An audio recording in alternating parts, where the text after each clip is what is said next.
Picture it. It's 7:12 in the morning. The phone starts ringing. Teachers can't take attendance. The principal wants answers. The superintendent is texting you. Parents are posting all over Facebook. A board member just heard from a neighbor that the district has been hacked. And here's the crazy part. At this point, you don't even know what's broken yet.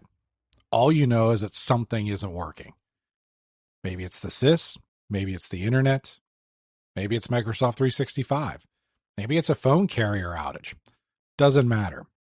Because the moment people realize technology isn't working, they're going to start looking for information. And if they don't get information from you, they'll get it from someone else. Usually someone who has no idea what they're talking about or wants to look like they're important. Today we're talking about one of the most overlooked skills in K-12 technology, communication. Because during an outage, people rarely judge you by how fast you fix the problem. They judge you by how informed they felt while it was happening. Welcome to Chips and Chalk, where we talk real K-12 technology. Not the sales pitch, not the conference version, what actually works in schools. I'm your host, Adam Swinchock, and I spent a career leading technology K-12 environments. And if there's one thing that I've learned, it's that the gap between what is promised and what actually happens in a school district is massive. This podcast is about closing that gap.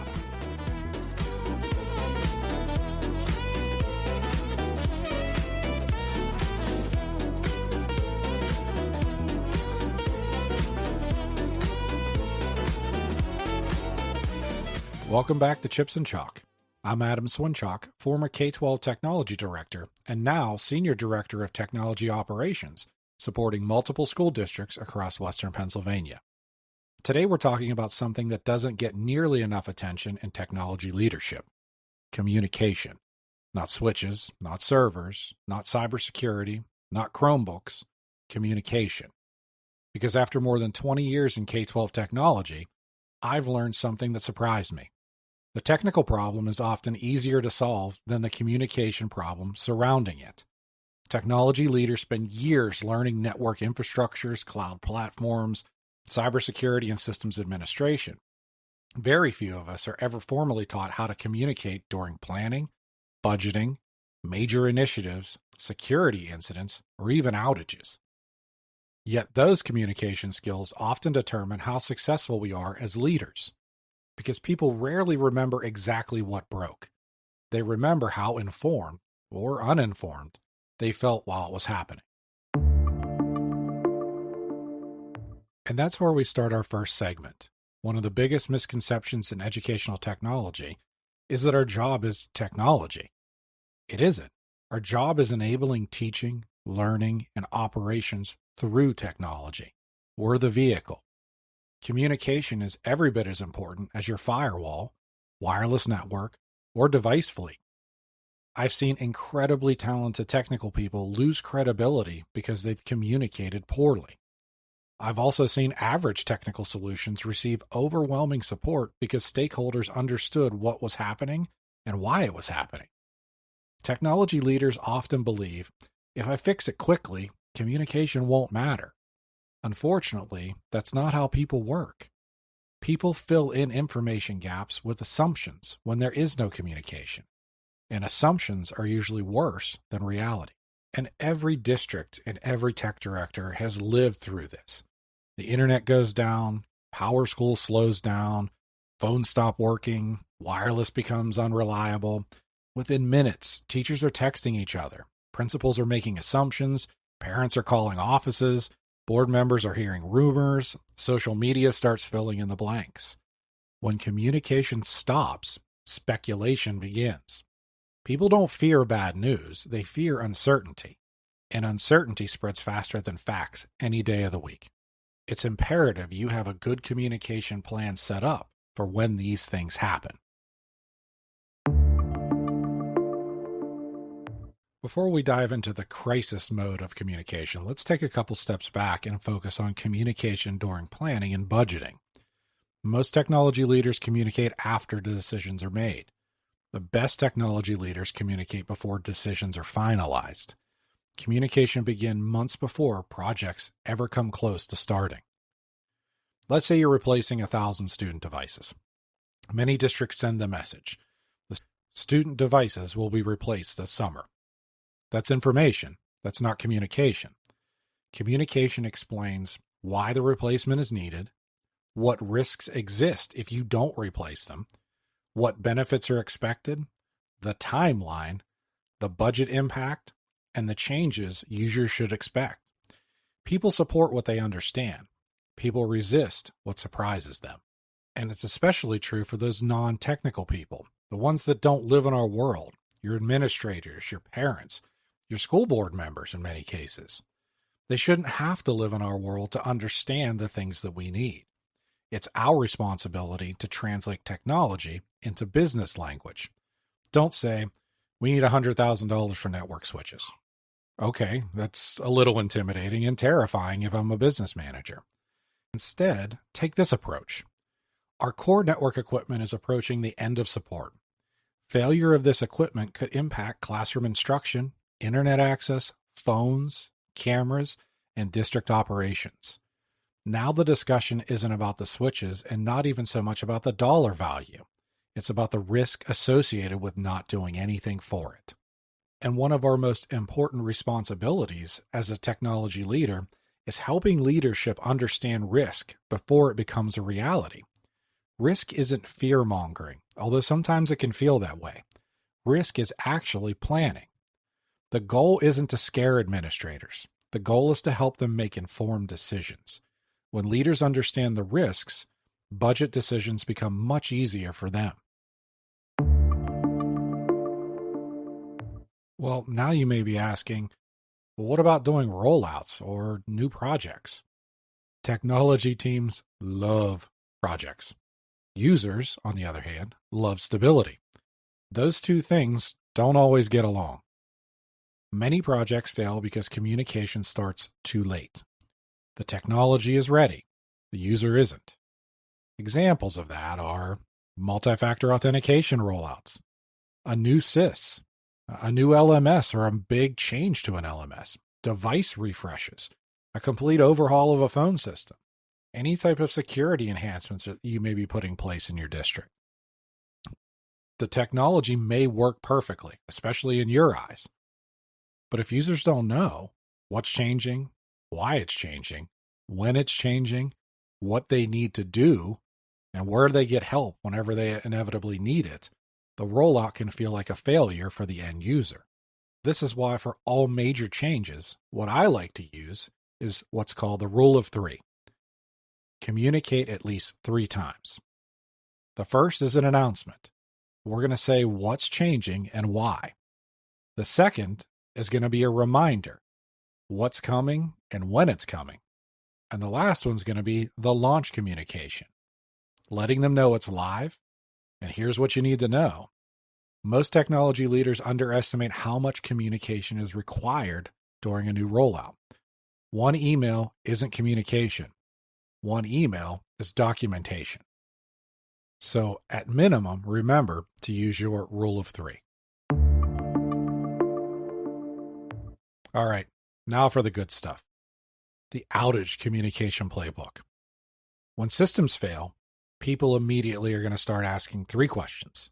1, what happened? 2, how does it impact me? 3, when will it be fixed? And what you're going to notice there is a theme that none of it are technical questions. They want operational answers.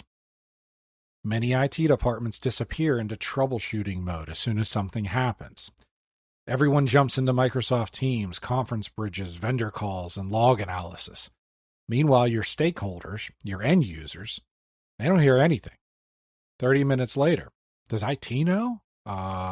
Should we tell them? Did anybody tell them? Who's working on that? What's going on?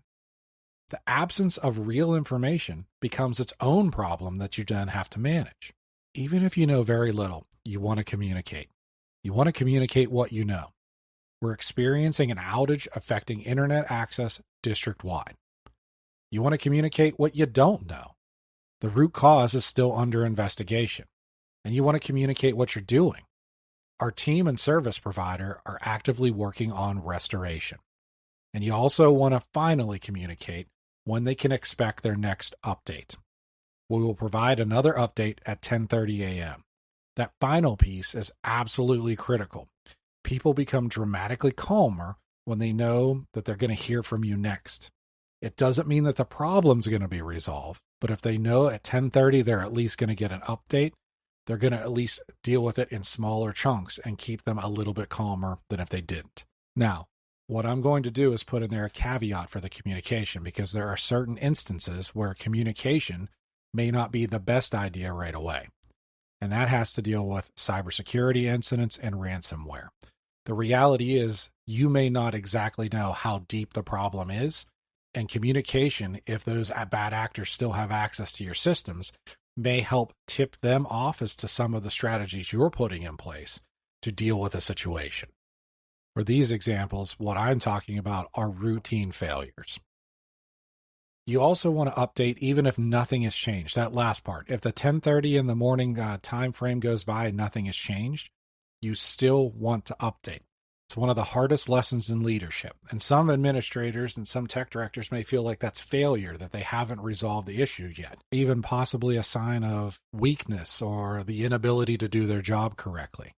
But what an update actually says, just like that, is we're still investigating and we don't have any additional information at this time. It's better than silence. Silence creates anxiety. Predictable updates create confidence. So now that we know that communication is vital to our success, let's take a look at a couple case studies. The first one is the SIS outage. That's a big one. I'm going to use PowerSchool because that's the SIS that I used before I took on this new role. And we're going to pretend that it's 7:15 in the morning. Parents are checking the schedules, teachers are arriving, secretaries are prepping for the day, administrators are running reports, and suddenly your student information system goes offline. Whether it's PowerSchool, Focus, Infinite Campus, or Skyward, really doesn't matter. The impact is immediate. The SIS touches every operational process in the district. And what we know for sure is, within minutes, if we're not communicating, teachers email principals, principals call IT, parents call offices, office staff create workarounds, someone posts on Facebook asking if the district was hacked because the student information system isn't working. A board member hears about it from a parent asking that question, and then they loop back to the superintendent. Now you're going to be managing both the outage and a credibility and communication problem. So, within the first 15 minutes, we want to get that first communication out. Let's say we're going to say we are currently experiencing an outage affecting the district's student information system. Our technology team is actively investigating the issue with the vendor. Attendance and grading functions may be temporarily unavailable. We're going to provide another update by 8 a.m. Notice what we're not doing. We're not guessing. We're not speculating. We're not assigning blame, that's for sure. And we're not promising restoration times, especially if it's out of our control. Once we get that first communication out, then we're going to start pivoting towards audience-specific communication. So, for instance, we're going to aim some directly at teachers. They need operational guidance. Can attendance wait? Can grades be entered later? What should they tell students? We're then going to pivot to administrators. They need decision-making information. Should a contingency procedure begin? How long do we think this could possibly last? Third, we're going to move to parents, which may go through a communications coordinator that we have. They need reassurance. They need reassurance that the school is still functioning, that students are safe, and learning is going to continue. And finally, we're going to want to hit our board members, possibly through the superintendent or even the communications coordinator. They should never hear about a significant outage from Facebook. A brief communication is enough. Operations are continuing using established contingency procedures while we work with a vendor to restore services. That's it. That's enough. You want to communicate before people ask. That's the golden rule. If you're answering rumors, you've already lost control of the message. All right, for this next case study, let's up the ante a little bit. We're going to talk about a phone system failure. Nobody can call the district. Your communications coordinator comes into your office and says, A PRI circuit has failed. A SIP trunk goes down. A carrier has an outage. Suddenly, parents can't call schools. Schools can't call parents. Offices can't communicate externally. Emergency communications become a concern. This outage is going to feel a little bit different because people immediately start thinking about safety. In this situation, we're going to be fighting two fronts at the exact same time. Because this is something that can be considered a school safety issue, you immediately want to start getting on the phone with your superintendent, assistant superintendent, communications coordinators, and let them know what is going on as soon as you kind of have it figured out. We want to address the safety concerns immediately, especially when we start talking about emails. We wanted to say the district is currently experiencing a telephone service disruption affecting inbound and outbound calling. Internal communications remain operational and emergency procedures remain in place. We are working with our telecommunications provider and will provide updates as soon as they become available. That sentence alone removes significant anxiety. It starts to isolate where the problem is rather than just assuming that it is all over the place, everywhere, all at once. For parents, the communications we want to put there are we want to provide alternatives. We want to have temporary phone numbers if possible. For us, we still had fax lines in our buildings. So if communications were down with our PRI, we would actually plug analog phones into our copiers to be able to dial out and dial in the case of an emergency. We always want to provide them with email addresses so they can still get in touch with your administrators and their teachers via their email addresses. If you have a system like Parent Square, you have the ability to do two-way messaging. That provides you another opportunity to continue the avenues of communication. And we want to disclose what our emergency contact procedures are. Don't make people search for this information. Put it out there. Deliver it directly to them. We then want to make sure that we're continuing to update leadership. The superintendent should never be surprised about anything that's happening with this type of outage. Neither should the principals, and neither should the board. Communication frequency is going to matter here more than communication length. We also want to make sure we close those loops. One of the most overlooked communications is the final one here.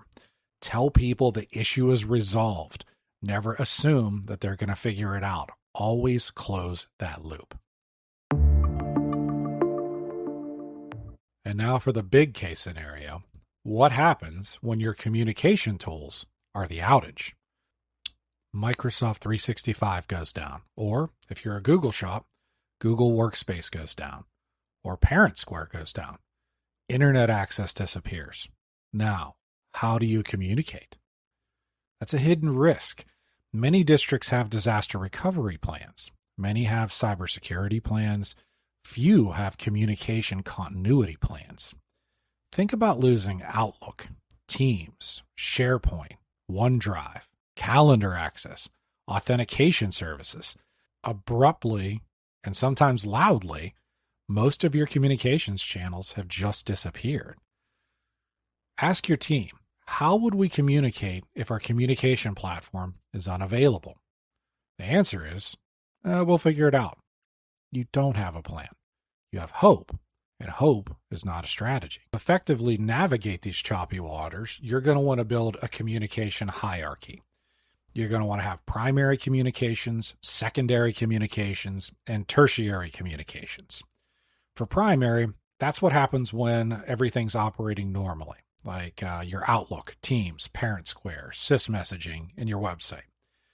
Secondary communications are when your primary systems are offline. So let's just pretend that Cloudflare has a problem and all of a sudden Parent Square goes down. That's when those systems fail. We want to be able to have SMS capabilities, cell phone capabilities, still using our website, and some type of alternative email system available to use in case that is the system is offline. But if both of those fail, we're going to have to break out the tertiary communications. And that's when we have a major systems failure. We've got to set up administrative phone trees. We're going to talk with building leaders. We're going to use our radio system that you have on premises. We may even have to resort to social media and emergency notification procedures. The website is going to matter tremendously here, even though sometimes it's a little bit overlooked in the emergency plans. But during an outage, the website can become a source of truth. What happens if there are major outages with hosted systems that include all of your social media platforms and your Microsoft platforms? The only thing you may have available to you is your website. So if the district is currently experiencing a Microsoft 365 service disruption, you're going to have to let them know via the website. Let them know that you're monitoring the issue, and you're going to post updates every 60 minutes, let's say, or 30 minutes, whatever your administrative team decides. One banner on that website can eliminate 100 calls. And that communication tree still matters. It sounds old-fashioned. Trust me. I mean, I went to school in the 80s and the 90s, and my mother was a teacher, and she had the phone tree. Whenever there were cancellations, that somebody would call her, and then she would immediately call 2 other people. It sounds really old-fashioned, and it is, but that's why it still works. When modern systems fail, people become your communication network. Principals communicate to staff. Department heads communicate to teams. Administrators communicate to buildings. Technology communicates to leadership. Sometimes redundancy isn't technology. Sometimes that redundancy that helps you get through these scenarios is actually the people. For this last case study, we're going to get some murky waters here.